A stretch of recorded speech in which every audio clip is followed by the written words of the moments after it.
Everyone except for Tiny Shopkeeper is an overhealed. 3 party members are cursed. Tiny Shop is diseased. We have some delving to get into, so let's get straight to that. By looking at a cauldron. Note, these heads are both shaking. This head here is telling you about immediate consequences.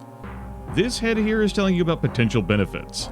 They're not 100% accurate. There's situations where you may end up following in on something, but it's definitely not going to be this vat. This vat's just going to be pure punishment, and we're going to step away from it. About this vat here.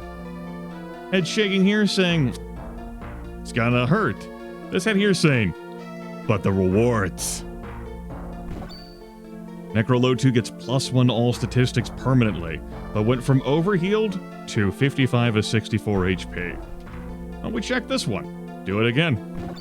That's another +1 to all statistics permanently. All right. Necrolo2 is getting them instead of anyone else for the moment because her reverse harem. Though Pork and Beans is already a fan favorite for some. The half-human joining the rest of the squad. Can't swim worth a damn. But don't worry, we'll get we'll get that taken care of. Let's cast some spells of healing. Yep. See if I can interface here. You. Sure, cast light. That's definitely what I meant to do. If it wasn't what I meant to do, why did I select that option? Think about that. Riddle me that, Batman. Alright. We have no desire to soak in the sickness of us being the fairest ones in the land. Let's proceed. We're getting told, do it. We find a Naginata and a spear. Alright, tell me about the Naginata. Crystal Naginata. I'm pretty sure the paladins can wield this, and they can. Of course, I ended up closing out the inventory clue book, which I'm keeping open just so I can flip through these pages and see the gear. Naginata. Is that a Naginata? Yeah, I said Crystal Naginata. The clue book, this is an example of the clue book being wrong. The clue book says that only knights and ninjas can equip Naginatas, but my paladin here clearly can. Naginata is two-handed. Crystal is a rare material that provides a +1 to hit and a +1 to damage, and Naginatas deal 5d3 damage. Okay. Didn't I get some nunchucks? I did. Paladins can also wield these, I do believe. Why don't you wield this for now? We'll toss you... Yep. This. I feel like we're going to be changing some other things here, but let's wait until I search the rest of these containers.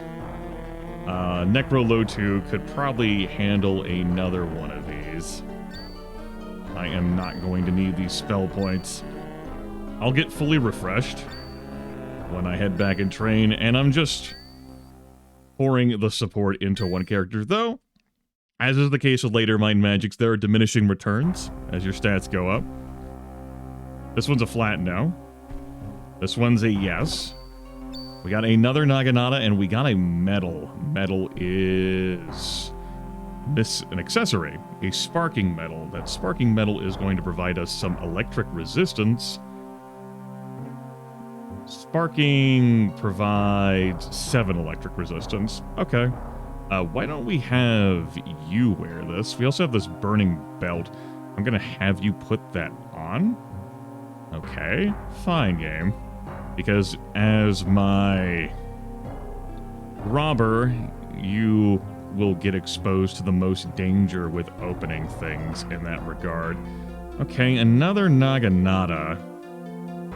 No one else is going to be able to use these nunchucks. So now I have 2 Naginatas that only the paladins can use, and nunchucks. Again, though, the book says, the clue book, you know, the official guide says that paladins can't wield this stuff. Hey, sometimes, you know, I don't know whether 1.1 or 1.2 changed that. So it goes. Maybe it's a quirk in the Mac edition. Whomst amongst us can say. Acidic means that we're going to get some acid damage on that. It looks like 2 damage, so it's going to be a 5d3 weapon, +2. How about the nunchucks? What does gold do? Gold is a common material that provides a +4 to hit and a +8 to damage? Because they're gold? Nunchucks deal 2d3 damage. It's 2d3 +8 as opposed to 5d3 with a much stiffer attack bonus. I gotta think that's better. And I'll stick with the Crystal Naginata for the +1 to hit and +1 to damage over the acidic that deals the 2 acid damage. It could be nice, you know, to actually have elemental damage on the weapons, but I think this is the break I'm going to be going for here. Yeah, which means we'll sell this. You equip that. Excuse me. We can have your shield equipped now. You have a bronze shield that's going to increase your armor class. But you have the glaive equipped. Remind me. Icy is going to be what? 2 ice damage, and a glaive is 4d3. Compare that to the other weapon options. I think that's fine.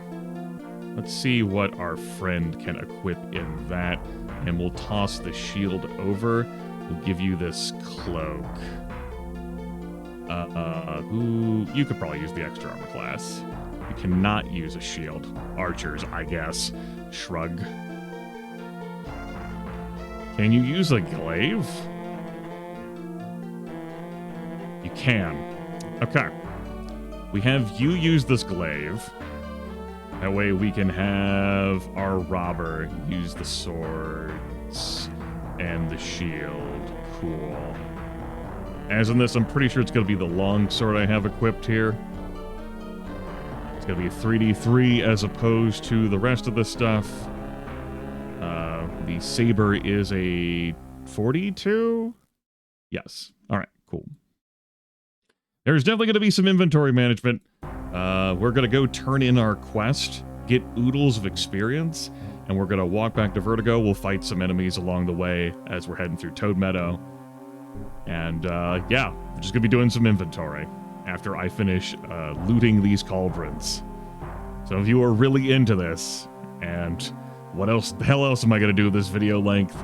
It's going to be what it is. Bunch of ninja-flavored weapons in here. Anyway, that's, we get one more cauldron peak. +1 all statistics permanently. Necrolo 2 up to 8 personality, but that's going to be the end of Necrolo 2 diving in. I'm going to keep the rest of the, this stuff. I might, no, we know the story that we're telling here. One more look. Shield and a box. Tell me about the shield. Wooden spear. It's an icy shield, and the box is a box of clairvoyance. That's neat. That can save me the points in casting that. Just put this in your inventory. We'll put this in your inventory. And that. And that. Okay. Cool. When you're in combat, you can actually swap the items around so everyone could say, use a gem of magic arrows or a box of shrapnel or a box of fists, as the case may be. So the icy shield is going to provide some neat defense. That's going to be better than the bronze material, because bronze provides a -1 to armor class. What I'm going to do is unequip this shield, and I'm going to transfer this over. Let's put the icy shield on you. Let's unequip this bronze shield and transfer this over to you. And equip that. We have so many two-handers in this party. You are also still missing a ranged weapon. So it goes. AC of 8 here. AC of 13. 14. Yeah, okay. Okay, we're looking pretty all right. Pork and Beans. Pork and Beans gets +1 all statistics. All right, Pork and Beans. And finds a cutlass and a medal. And that's a no. All right, they've all been searched through because we started with that one. A leather cutlass. A chance medal. Is that a luck increaser? That's a +10 luck item. I'm going to be giving this to the robber as the robber gets exposed to a bunch of danger while meddling with traps. All right, that's a pretty nifty find. Okay. Pork and Beans gets +1 to statistics. Necrolutu gets the lion's share of that, and we find a number of interesting items. I could wait to sell some of this until we get the merchant skill, but I think that's a little too far away. I don't think I'm going to care that much. Merchant skill allows you to buy and sell items at cost to the blacksmith. Basically like doubling your sell rates and halving your buy rates. If memory serves, I think it will be fine. So looking at the stats-wise, yeah, doing okay. Necrolutu, definitely getting the +3. Max is 68 HP, max is 72. The half-orc is just going to continue to remain ahead on that front, despite the endurance disparity. Again, half-orcs get +2 hit points per level. They lose out on 2 spell points, but who fucking cares? Barbarians don't cast spells. As for why I chose to have a human team, fun. Why? And it was going to be 6. But Pork and Beans' avatar was just... it was meant to be. Okay. Some definitely would have poured all of their love and support into Pork and Beans. Understandably so. There have been so many runs I've done of Might and Magic games where it's just like the first 2 characters just slam their heads into various like liquids and what have you. Drink, drink, drink, drink, drink, drink, drink. Okay, 8 HP. We're rolling with it. We do have some awakening that we can cast. Yippee! All right. Let's go turn this on. You have destroyed the witches, and for that I am grateful. For your gallant deeds, I dub thee all Crusaders. Now I must find Felista and resurrect her with the magical power of her alicorn. It didn't stop recording accidentally during all that. Great. Whew. Been awkward. So, if you do not have someone in your party who's a paladin, it means you do not have the Crusader skill in your party. The Crusader skill is mandatory.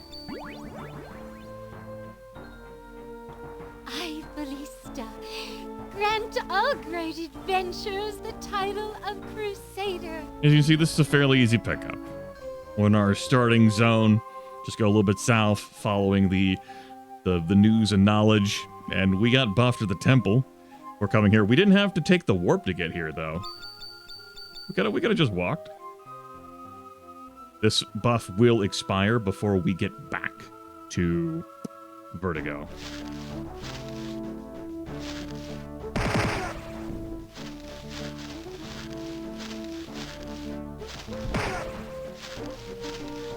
See if I can avoid getting into too much trouble on the way back. But there will be some trouble. Looks like, I don't think that's a found, but I think that might be a zombie off in the distance. We're not going to spend time shooting, though. Yep, the party needs rest indeed. Hello. There is, a character being slept, and of course it is my character who has the spell to fix that.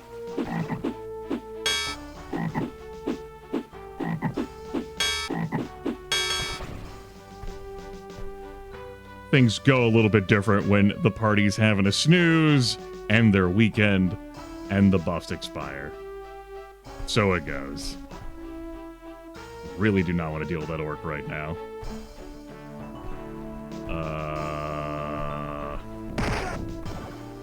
Oh, hey, good news. They're awake.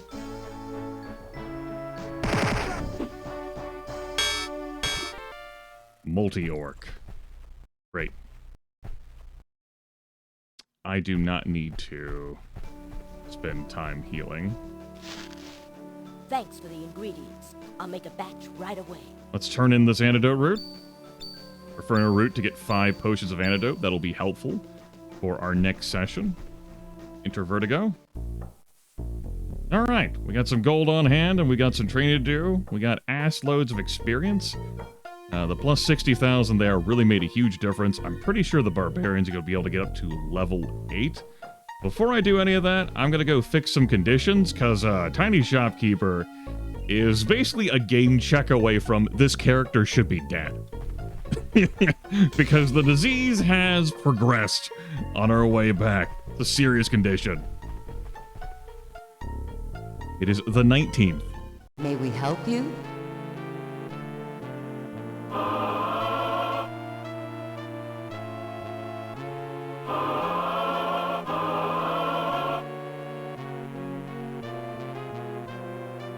You're just missing hit points. Everyone else is... Oh. I fucked up. I'm pretty tired. My brain is having a thing there. That was... We spent a few extra days here in the damn temple. I know this uncursed button exists, and it just ended on my brain. Heal takes care of everything. That's habit built in from Might and Magic 6, 7, and 8. Like, one-stop heal takes care of all conditions. Oh well. Some time got wasted. We fucked around. We spent a week there in the temple. We're about to spend another week training. Things happen. Just... whatever.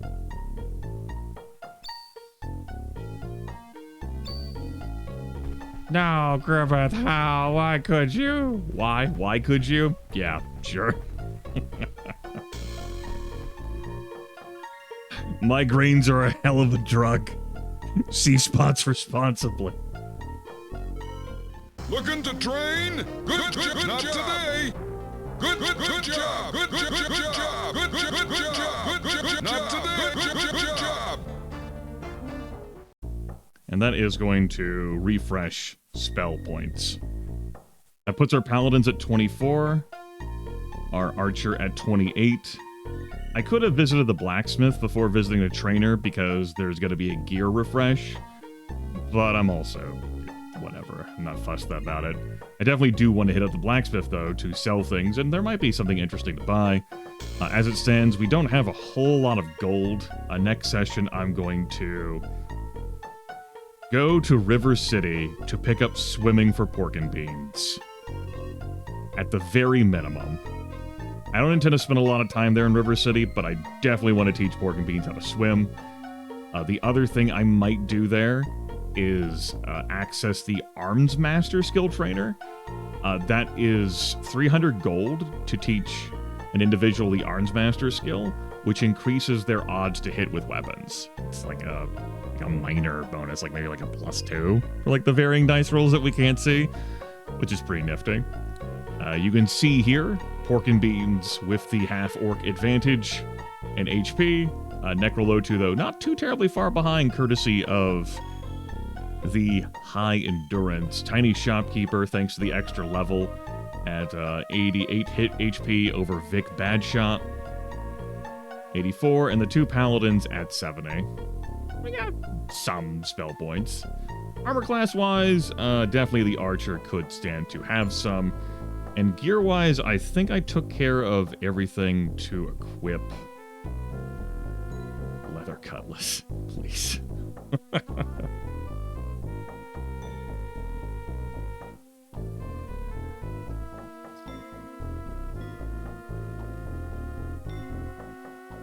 I'm a little dubious about just having these Naganatas equipped. The gold nunchakas are definitely the right choice.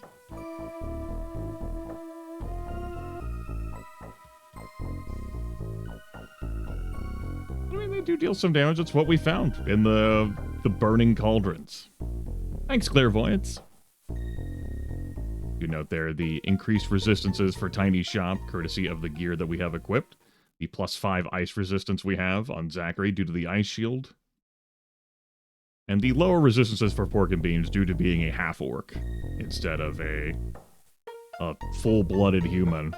Concentrated in fire, cold, and electricity, but nothing for poison, energy, and magic. And those witches were dealing magic damage.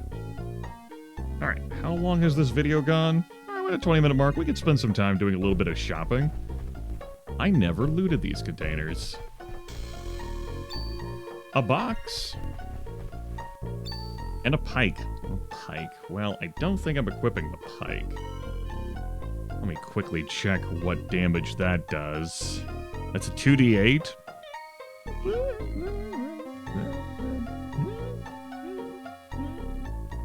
No cleric, sorcerer, or druid, so anyone could equip that. 2d8 versus a 5d3 plus 2? I think we'll just sell it. We'll treat the two cold damage there as being worth keeping. And the box, we should check. What's the box? Box of insect repellent. That's gonna cast insect spray, which is a spell I did intend to pick up here in town. Sure. Before I headed to the Red Dwarf Mines, as I believe I noted in episode 2, it does work on spiders.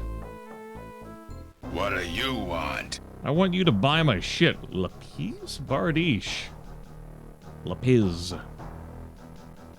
That is a rare material that will provide +2 to hit and +2 to damage. But it is a ×10 to the cost multiplier.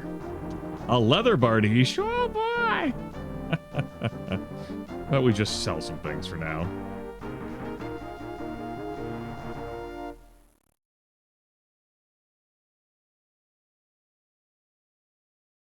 Remember, you cannot stack robes onto your normal armor. Counts just as an armor. So it goes. Accessories, we'll sell this leather belt. We'll keep everyone else's leather belts on. Sure, fuck it, why not? I like this chance medal being there. That's pretty nice. What do you have in regards to armor for me? Okay, what about accessories? An acidic belt. That's just going to be what? +2? +10 to resistance, excuse me. It's acid poison. That's pretty damn tempting, actually, given where I am going to be heading dungeon-wise.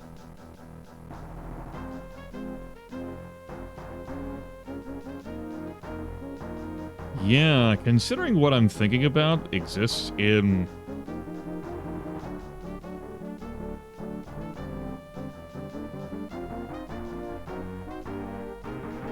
there. The Red Dwarf Mines. I was just thinking to myself, why I trailed off there. Not as much gold as I thought I would have. I could sell the Potion of Antidotes, and I could go walk to grab more Ferna Root to sell to get more Potion of Antidotes. If I were so inclined. The reason why I don't have as much money as I anticipated is because I trained up so much. Price on that being what it is. I'm just saying to make sure that I don't have any other piece of gear laying around. Doesn't look like it.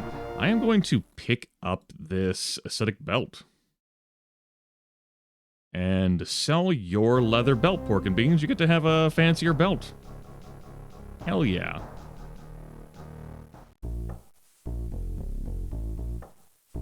You're worth it, buddy.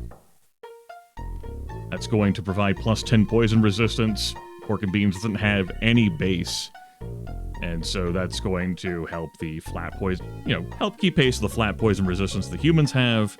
I combine this with a protection from energy poison that I'm definitely going to be running while in the Red Dwarf Mines. That should have us covered from all of the fucking poison damage that we're going to be exposed to in there. With 7,000 gold to our names... I probably hold off on grabbing the Pathfinder skill for 2 characters, which means I'm just going to go ahead and skip the +5 armor class. Well, that's next to Vertigo for going into the Red Dwarf Mines. Like that would drop off at dawn anyway. I suppose I'm not going to go to the temple. We'll just go in with our pure natural power. I showed off what donating can do for you. We have 3 attacks per round on these barbarians and 2 attacks per round on all the other characters. We are plenty sturdy. We haven't shown off resting before, but we definitely have resting as option. We'll have a lot of resources. So yeah, next session, River City for swimming. I'm going to put Arms Master on everyone. We'll have some minor combat engagements, but they won't be serious. I just want to do those 2 things. I don't want to visit around like the guild or engage in quests there. I want to come back to Vertigo. We'll walk out of Vertigo, and we'll head for the well to overheal, and then I'll head into the Red Dwarf Mines. And that is going to be... There's a lot to them. It might very well be a starter dungeon, but they're damn lengthy. And we're going to be spending some time in there. That's going to be maybe 3 episodes, that session. Depends on how much I yammer, like right now. I think that's going to take care of the episode. There are some spells I will want to purchase. I'll probably take care of that off screen. But we're looking not too shabby. I forgot just how much that witch tower, like turning in Alicorn Horn, really does for you experience-wise. Our level gains are going to be tapering off real quick. The level cap in Clouds of Xeen is 20. You can transcend that, but not at a training hall, but by a few specific things that will just give you +1 level flat. So, you know, some characters 40% of the way to the level cap, others 35%. There's going to come a point where the curve is going to flatten, and we'll need about 1 million experience per level. But that ain't right now. Take care, folks. I'll talk to you next time.